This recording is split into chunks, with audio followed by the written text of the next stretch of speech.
ग्यासका cylinder काँधमा बोकेर, केमा बोकेर, मोटरसाइकलमा बोकेर, साइकलमा बोकेर कुद्नु पर्दैन। सिलिन्डरको फेज समाप्त गरिदिन्छु, घर घरमा चुला चुलामा पाइप पुर्याइदिन्छु। अरे पिटिक्क खोल्दाखेरि सिलिन्डरबाट आउँछ नि ग्यास, पाइपबाट आउँछ।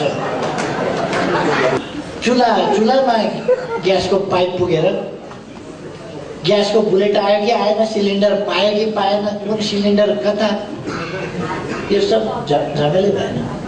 एउटा मिटर टाँसेर राखिदिने भित्तामा, जति बाल्नु हुन्छ बाल्नुहोस्।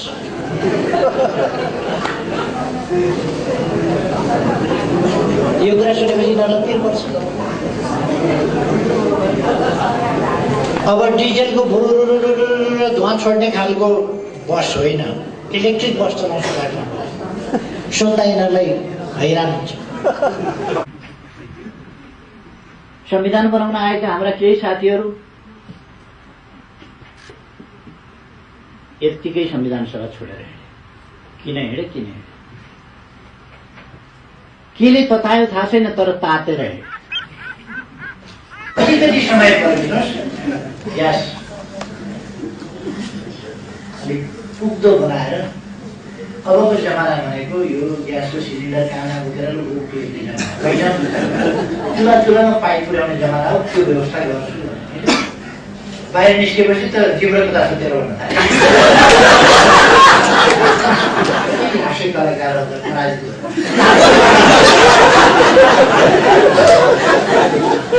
भने मैले सोलर पावर विन्ड पावरको कुरा गरेँ। हावाबाट पनि बिजुली निकाल्ने गजब हावादारीको जस्ता गीत सङ्गीत रचना साराको भ्याउ नपाउने, चट्ट गीत सुन्दा मन पराउनेहरूलाई जसले गायो त्यही कसले रचना गर्यो भन्ने कुरो पछि थाहा पाइन्छ। रचना कतिको गतिलो छ भन्ने पनि त्यति थाहा हुँदैन। सङ्गीत कस्तो भइरहेछ थाहा हुँदैन, गाएपछि बल्ल हामी थाहा पाउँछ। गाइसकेको गीत पनि यसो किताबमा हेर्दाखेरि केही पनि लेखे जस्तो लाग्दैन। मैले पहिले धेरै गीत मन पराएर गीतका किताबहरू किनेर लगेँ। गीतको किताब पढेको त केही झनै पनि लाग्यो। अनि गीतै सुन्नु पर्ने रहेछ त्यो किताब पढेर, केही पनि हुँदैन। आफू गाउन जान्ने भए त्यसै गरी हुन्थ्यो होला, गाउँदा अलिक आनन्द हुन्थ्यो। आफू गाउन नजान्ने अनि गद्य पढे चाहिँ पढ्दा त्यसमा त केही पनि खासै निस्किँदो रहेछ। त्यो सङ्गीतकारले त्यसलाई अर्को जादु थप्दो रहेछ अनि स्वरले जादु थप्दो रहेछ। आज हामीले केही साथीहरूलाई सम्मान गरेका छौँ। लेखदोज प्रधानजी लिजेन्ड जस्तै हुनुहुन्छ एउटा। यो श्रीमान गम्भीर भन्दा पहिले चाहिँ यो नेपाली शिर उचाली नै राष्ट्रिय गीत थियो। हामी उहाँले रेडियोबाट गाउने बित्तिकै त्यसपछि त्यही गीत गाउँथ्यौँ, यो नेपाली शिर उचाली भन्ने गीत नै राष्ट्रिय गीतको रूपमा गाउँथ्यौँ। अनि अलिक पछि बल्ले बल्ले बाठाहरूले फेरि श्रीमान गम्भीर भन्ने अर्थ लगाउन पनि गाह्रो छ, अर्थै लगाउन गाह्रो। त्यसो भएपछि जनता अल्मलिने पनि देख्दैन, खास एक्सट्र्याक्ट आर्ट जस्तो भयो। श्रीमान गम्भीर नेपाली साधारणतया अर्थ लगाउन त सकिँदैन। श्रीमान गम्भीर नेपाली जटङ्ग प्रतापी के भने हो गाउँघरमा यस्तो भाषा पनि छ। यो नेपाली शिर उचाली सबैले बुझ्छ नि, संलग्न बुझ्छ। संसारमा लम्कन छ त्यो पनि बुझ्छ संलग्नै। त्यसलाई छोडेर नेपाली गीत छोडेर नबुझ्ने खालको फेरि सपार्ने बिगार्ने बुझ्नेले जान्नेले नै हो, नजान्ने त बिचरा केही पनि बिगार्न सक्दैन। पढे लेखेका बुद्धिजीवीहरूले नै बिगार्दैन। मैले थुप्रो ठाउँमा भन्ने गर्छु, राजा महाराजाहरूले तानाशाही चलाउने हो, जनताका अधिकार खोसेर आफूमा केन्द्रित गर्ने हो। त्यसको सम्बन्धमा कस्तो लेख्छन्, कुनै पनि शास्त्र छाप्नभन्दा अगाडि, कानुन छाप्नभन्दा अगाडि, केही गर्नभन्दा अगाडि स्वस्ति वाचन हुन्छ। त्यहाँ हामीले भन्ने गरेको स्वस्ति, हाम्रा पुस्तकहरूमा लेखिने गरेका स्वस्ति तपाईँहरू बुझ्नुहुन्छ, म त गाह्रो होला भन्ने ठान्छु। कस्तो लेख्छन्, स्वस्ति श्री गिरिराज चक्र चूडामणि नरनारायण इत्यादि विविध विरुजा बलि विराजमान मनोन्नत ओम रामपट्ट तुलजोचे। बुझ्नुभयो? यस्तो साह्रो गाह्रो, यति उकालो सगरमाथा चढ्नुभन्दा गाह्रो छ। यस्तो लेख्ने के कुनै नजानेको नबुझेको मान्छेले लेख्छ? साधारण बुद्धिजीवीले लेख्छ? स्वस्ति श्री गिरिराज चक्र चूडामणि नरनारायण इत्यादि विविध विरुद्धावली विराजमान मनोन्नत ओम तेजस्वी।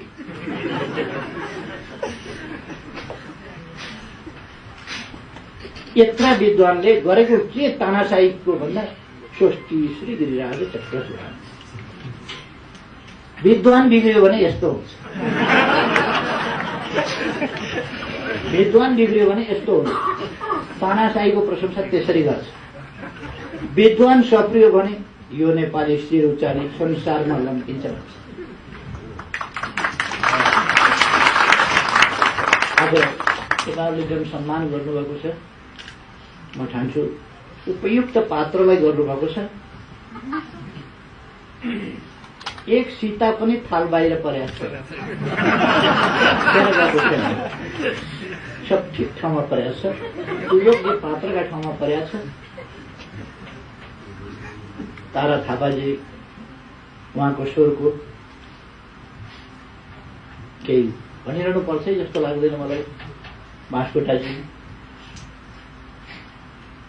प्रदीप नेपाल किन गाउनुहुन्न, म छक्क पर्छु।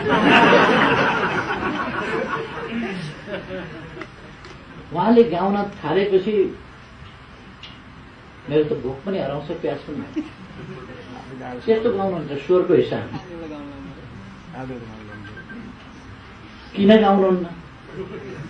त्यस्तो स्वर मेरो हुन्थ्यो भने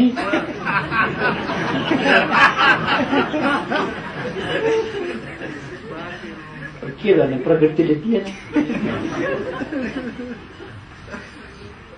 कसैले के गर्छ भने पैसा हुन्छ बाकसमा राख्छ, ढुँडी पारेर ब्याङ्कमा राखे भए पनि अलिकति इन्ट्रेस्ट आउँथ्यो होला। प्रदीपजीले त्यसै गरेर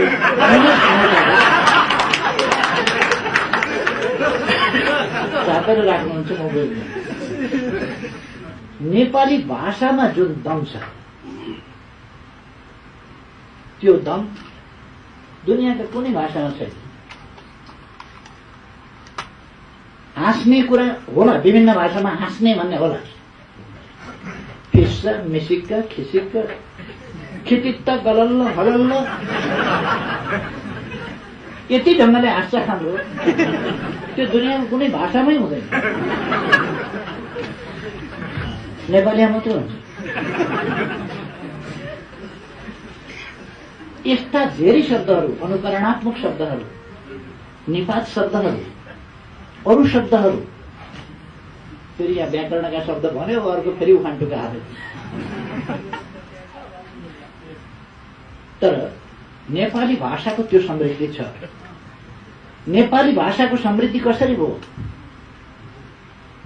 गीतबाट भयो, सङ्गीतबाट भयो, गायनबाट भयो, अरू चिजबाट भयो, हाम्रा जनजीवन दैनिकीबाट भयो, यति धेरै भयो। हाम्रो हिजोको समृद्ध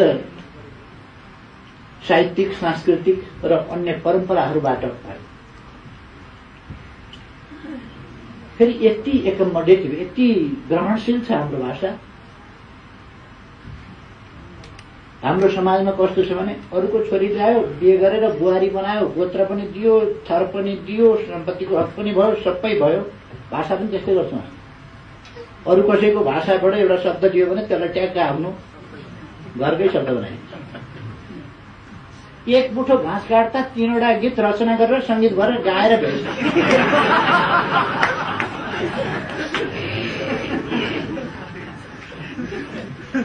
हाम्रो त गाउँघरमा त्यस्तो छ।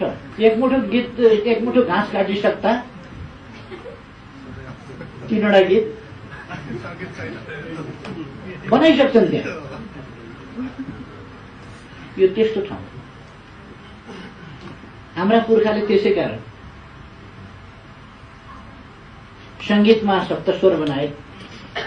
कसैले 8वटा स्वर बनाओस् त हो, सम्भवै छैन। त्यसैलाई 7वटा फ्ल्याट बनाएर त्यसलाई सादेखि सासम्म ओर्तेर पर्तेर घुमाउने बाहेक कुनै उपाय नै छैन। साहित्यमा हाम्रा पुर्खाले 9 रस बनाए, 10वटा रस निकालोस् त कसैले।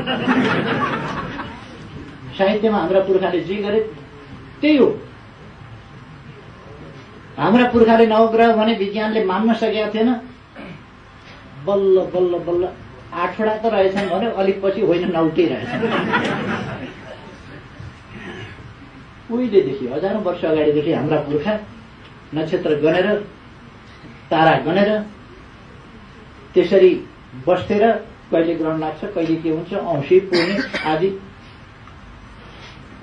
यो हाम्रो मात्रै थियो, हाम्रो साहित्य, हाम्रो संस्कृति। फेरि हाम्रो त जीवनमा यो खाली सप्तस्वर नवरस भनेको साहित्य र संगीतमा मात्रै छैन। हाम्रो भान्सामा गएर हेरौँ भने पनि एकदम नवरस छ, सप्तस्वर छ, फ्ल्याट पनि छ, 7 पनि छ।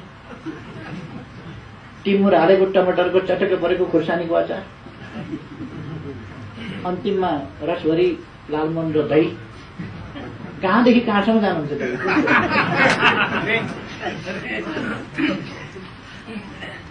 दाल भात तरकारीदेखि लिएर, चटनीदेखि लिएर, मिठाईदेखि लिएर अनेक किसिम। अझ मन लाग्यो तपाईँलाई, अझ के भने अलिकति उसमा जान मन लाग्यो भने अलिकति खुर्सानी हरियो करापट्ट हुन्छ। हाम्रो पुर्खाले जान्दछन्, अरूलाई थाहा छ। परिकार भनेको यहीँ मात्रै हुन्छ दुनियाँमा। यही भुवामा कहाँ अब पाउरोटीमा परिकार हुन्छ? कला, संस्कृति, साहित्य सबै चिज याद छ।